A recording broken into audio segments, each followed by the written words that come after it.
This is our final for Biology 185, 502.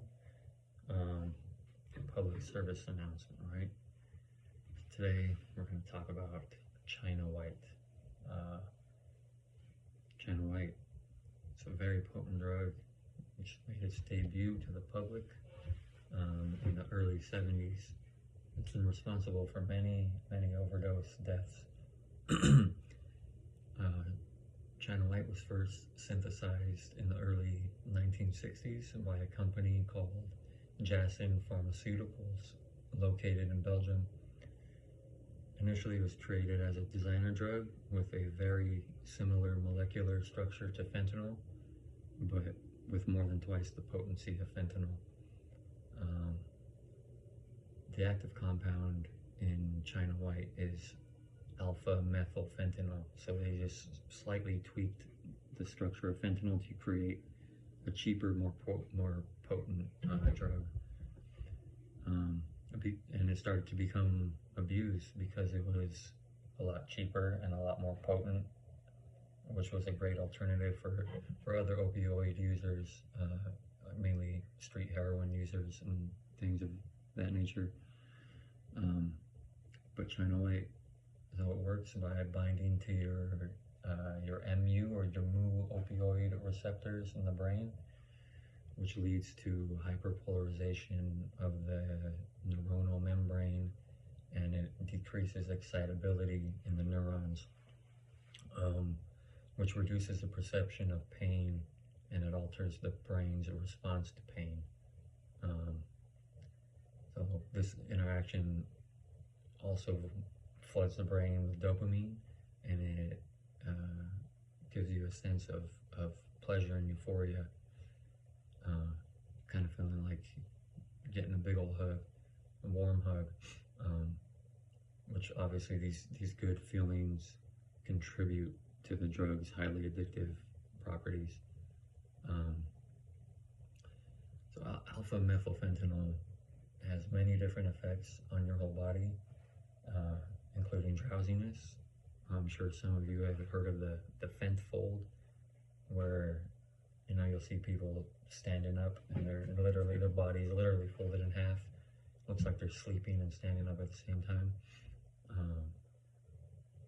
So drowsiness, confusion, vomiting, nausea, urinary retention, respiratory suppression, slows down your breathing, and as well as constipation and other things as well.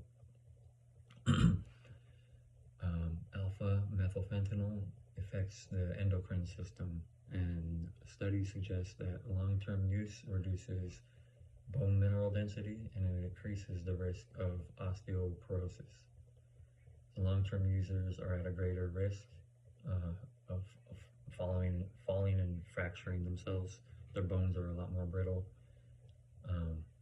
China White also affects the bone metabolism by suppressing osteoblast and osteoclast activity, and it disrupts your bones' natural healing process. So after you break your bones, they don't heal as well or as quick anymore. And other effects on the endocrine system, and for male users, it may include erectile dysfunction, impotence, gynecomastia, and in female users, they may experience menstrual irregularities. Alpha-methylfentanyl is highly lipophilic, I'm not sure if I'm saying that right, but meaning it dissolves in fats and oils and lipids, and it's primarily metabolized by the liver and primarily excreted through urine. It has a long elimination half-life that can lead to prolonged effects in the user. It is currently, it's classified by the DEA as a Schedule 1 drug. As far as like therapeutic benefits of it, like other opioids, it's used as a painkiller, so broken bones, surgeries, things of that nature, other medical applications. but alpha alpha methylfentanyl is a derivative of fentanyl, so it was created more of as recreational use. So this particular alpha methylfentanyl China White was created as a cheaper and stronger variation of fentanyl, for purposely for people to abuse. So it has a very high potential for abuse, very high potential for overdose, very high potential for overdose deaths as well. So public service announcement: stay the hell away from China White.